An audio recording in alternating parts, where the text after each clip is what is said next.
জয় গুরু। খামখেয়ালি প্রাণ চ্যানেলে আপনাদের স্বাগত। আজ আমরা পড়ব গারো হিলের স্বামী সচ্চিদানন্দজি। জয় গুরু। গৌহাটি হইতে কলিকাতা আসিয়া নিগমানন্দ কালীঘাটে পৌঁছিলেন। নকুলেশ্বর মন্দিরের নিকট দিয়া পথ চলিতে দেখিলেন জ্ঞানীগুরু স্বামী সচ্চিদানন্দজি সেখানে রহিয়াছেন। নিগমানন্দ তাহাকে দেখিয়া তৎসমীপে উপস্থিত হইলেন। স্বামী সচ্চিদানন্দজি জিজ্ঞাসা করিলেন, আরে তুই কোত্থেকে রে? নিগমানন্দ উত্তর করিলেন, কামাখ্যা থেকে। পরন্তু স্বামী সচ্চিদানন্দজিকে জিজ্ঞাসা করিয়াও জানিলেন তিনি পুরীধাম হইতে আসিতেছেন।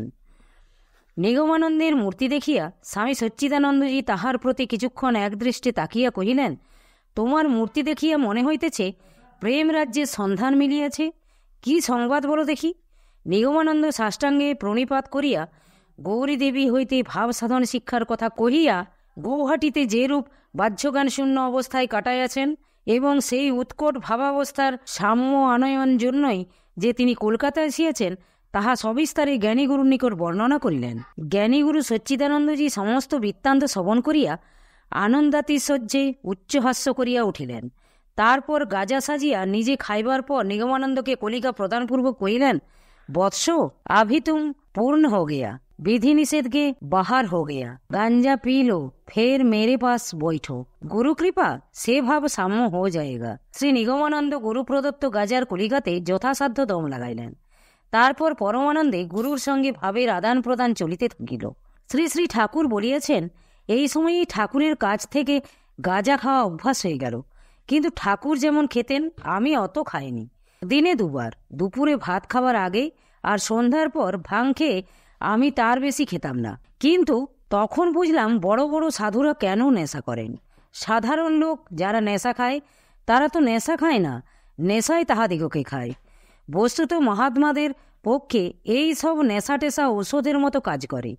জ্ঞান, ভক্তি, প্রেম প্রত্যেকটির এমন একটা অবস্থা আছে যাতে উন্মাদবোধ করে তুলে। নেশা যখন তাদের সাম্য অবস্থা আনবার সাহায্য করে, অবশ্য সাধারণ শীত বাতাতপ সহ্য করবার জন্য এসব অনেকে অভ্যাস করে। অভ্যাস হয়ে গেলে আর ছাড়তে পারে না। আমি কিন্তু ডাক্তারেরা যেই বলল অমনি সব ছেড়ে দিলাম, যদিও জানতাম তাতে লাভ কিছু হবে না। কিন্তু ডাক্তারেরা যখন বলছে তখন ছাড়তেই হবে। মহাপুরুষদের অবস্থা তোমরা ঠিক বুঝতে পারো না। নানা দিকে নানারূপ বিবেচনায় তারা আহাম্মক সেজে সংসারে চলাফেরা করেন, নইলে সংসারে বহু রকমে বিলম্বিত হতে হয়। আর যারা চরম অবস্থা প্রাপ্ত হয়ে সহজ অবস্থায় থাকেন তাদের আচার ব্যবহার কাজকর্ম দেখে লোকের বুদ্ধি বিমূঢ় হয়ে যায়। নামটাম শুনে কতজন কত কিছু মনে করে। আমার কাছে এসেই কিন্তু আমার বেশভূষা আচার ব্যবহার দেখে হয়তো বিরক্ত হয়ে ফিরে যায়। অনেকে সোজাসুজি বলেও, এ আবার কীরকম সাধু। আমি কিন্তু স্পষ্টই বলি, আমি সাধু টাধু কিছু নই। যারা আমার তারা আমার এসব দেখে শুনেও আমার কাছে আত্মসমর্পণ করে। শিষ্যদের ভিতরে আবার কেউ কেউ এমনও আছে যারা আমাকে উপদেশ দেয়, এই রকম করো, এইভাবে চলো, ইত্যাদি ইত্যাদি। যেন তারা আমার চেয়ে বেশি বোঝে। অনেক সময় তাদের কথার কোনো উত্তর দিই না, কিন্তু যারা আমার সর্বদা সেবা করে তারা কিছু বললে তা বাধ্য হয়েই আমায় কিছুটা শুনতে হয়। তাদের কি মতলব বুঝতে পেরেও চুপ করে থাকি। ভাবি ওরা আমার এতটা করছে, একটু না হয় ওদের চাতুরি সহ্যই করি। সাধুগিরিতে যে এত ঝামেলা তা আগে বুঝিনি। কালীঘাটে 2-3 দিন অবস্থান করিবার পর একদিন সচ্চিদানন্দজি বলিলেন, চল তুলা পাহাড়ে যাই। নিগমানন্দ জিজ্ঞাসা করিলেন, তুলা পাহাড় কোথায়? সচ্চিদানন্দজি উত্তর করিলেন, আরে নাসিরাবাদে চল না, দেখবি। ময়মনসিংহকে যে নাসিরাবাদ বলা হইত নিগমানন্দ তাহা তখন জানিতেন না। তিনি ভাবিলেন নাসিরাবাদ পশ্চিম ভারতের কোন স্থানে হয়তো হইবে।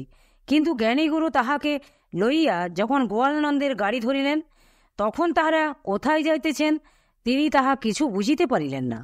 পরন্তু জিজ্ঞাসা করিয়াও কোনো উত্তর পাইলেন না। অগত্যা গুরুদেবের অনুসরণ করিতে লাগিলেন। জামালপুর পৌঁছিয়া একজনকে জিজ্ঞাসা করিয়া জানিলেন যে সে স্থানের নাম জামালপুর এবং তুলা পাহাড়ই গুরুদেবের কথিত তুলা পাহাড়। যাহা হোক, তুলা পাহাড়ের এক মনোরম স্থানে 2টি ক্ষুদ্র কুটির ও পাকের জন্য একটি কুটির নির্মাণ করিয়া দুইজনে তথায় অবস্থান করিতে লাগিলেন। সেখানে খুব বাঘের ভয় ছিল। রাত্রিতে অনেক সময়ই সে স্থানে বাঘ আসিয়া পড়িত। শ্রী শ্রী ঠাকুর বলিয়াছেন, ঠাকুরের ভাবনা ছিল কেবল আমার জন্য। আমাকে বলতেন, রাত্রিতে বের হবি না, ঘরে একটা নালা কেটে নেই, সেইখানে প্রস্রাব করবি। বেটা নিজের জন্য কিছুমাত্র ভাবতো না, যত ভাবনা আমার জন্য, যেন আমার কিছু হলে মহা অনর্থ হয়ে যাবে। কিছুকাল পরে স্বামী সচ্চিদানন্দজি সে স্থান ত্যাগ করিয়া ব্রহ্মপুত্রের তীরে একটি আশ্রমের মতো ঘরবাড়ি করিয়া এক নারায়ণ বিগ্রহ প্রতিষ্ঠা করিলেন এবং নিগমানন্দের ওপর তাহার পূজার ভার অর্পণ করিলেন। রন্ধনের কার্য শ্রী নিগমানন্দকে করিতে হইল, সুতরাং সিদ্ধাবস্থাও তাহাকে পুনরায় আশ্রম জীবনযাপন করিতে হইল। জ্ঞানীগুরু মধ্যে মধ্যে মহোৎসবের আয়োজন করিয়া লইতেন, একাকী নিগমানন্দকেই তাহা নির্বাহ করিতে হইত। এক এক সময়ে অতিরিক্ত কর্মের চাপে তাহার অসহ্য বোধ হইত।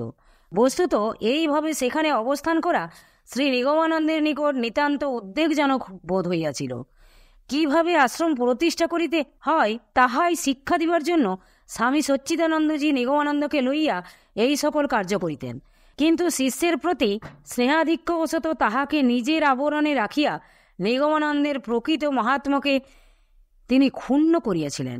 শ্রী নিগমানন্দের ভিতরে পূর্ণ পুরুষ জাগ্রত হইয়া আপন মহিমায় প্রকাশিত হইবার প্রয়াস পাইতেছিলেন, কিন্তু গুরু সান্নিধ্যে তাহা প্রস্তরখণ্ডের চাপে বৃক্ষাঙ্কুরের ন্যায় স্তম্ভিত হইয়াছিল। বিধাতার অলঙ্ঘ বিধান যে অরক্ষিতভাবে কার্যকরী হইয়া উঠিতেছিল, বাৎসল্যের মোহে ত্রিকালদর্শী হইয়াও জ্ঞানী গুরু সচ্চিদানন্দজি তাহা বুঝিতে পারেন নাই। তাহার গুরুচরণকে তখনও ছেলে মানুষ ভাবিয়া মায়ের আঁচলের খোকাটির মতো সংরক্ষণ করিতে যাইয়া ন্যায্য স্বাধিকার হইতে তাহাকে বঞ্চিত রাখা যে তাহার নিতান্তই অসঙ্গত হইতেছিল, স্নেহবিহল জ্ঞানীগুরুর মনে তাহা স্থান পায় নাই।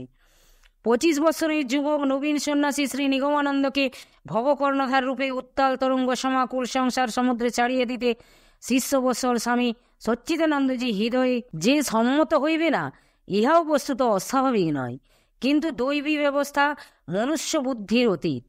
একদিন ব্রহ্মপুত্র হইতে জল আনিবার কালে মহাশক্তি প্রত্যক্ষ দর্শন দান করিয়া শ্রী নিগমানন্দকে কহিলেন, এভাবে গুরু সান্নিধ্যে থাকিয়া তোমার কর্তব্যের ক্ষতি হইতেছে, শীঘ্র স্বপ্রতিষ্ঠ হইয়া গুরু পদিষ্ঠ কর্মভার গ্রহণ করো, বিলম্ব করিতেছ কেন? শ্রী নিগমানন্দ তদুত্তরে কহিলেন, গুরুকে অবহেলা করিয়াই বা আমি কেমন করিয়া কি করিব? তিনি স্বয়ং আমাকে এখানে আনিয়া পিতার মতো সমস্ত দায়িত্ব নিজ স্কন্ধে লইয়া আমাকে আবরণ করিয়া রাখিয়াছেন। সমস্ত বুঝিয়া ও নিরাপত্তিতে এইভাবেই আমাকে অবস্থান করিতে হইতেছে। অত্যধিক কর্মের ভারে আমার দেহ মন বিদ্রোহী হইয়া উঠিতেছে, কিন্তু গুরুকে অবহেলা করিয়া আমি কিছুই তো করতে পারিব না। দেবী কহিলেন, চিলমারিতে শীঘ্রই এক বিরাট মেলার আয়োজন হইবে, তাহাতে বহু স্থান হইতে বহু সাধু উপস্থিত হইবেন। তুমি সেই সাধু সম্মেলন দেখিবার প্রার্থনা করিয়া গুরুর নিকট হইতে বিদায় লও, তারপর আপনি সব হইয়া যাইবে। জয় গুরু, জয় গুরু। আজ এই পর্যন্তই। যদি আপনাদের ভালো লেগে থাকে তাহলে চ্যানেলটিকে সাবস্ক্রাইব করে সাথে থাকবেন। জয় গুরু, জয় গুরু।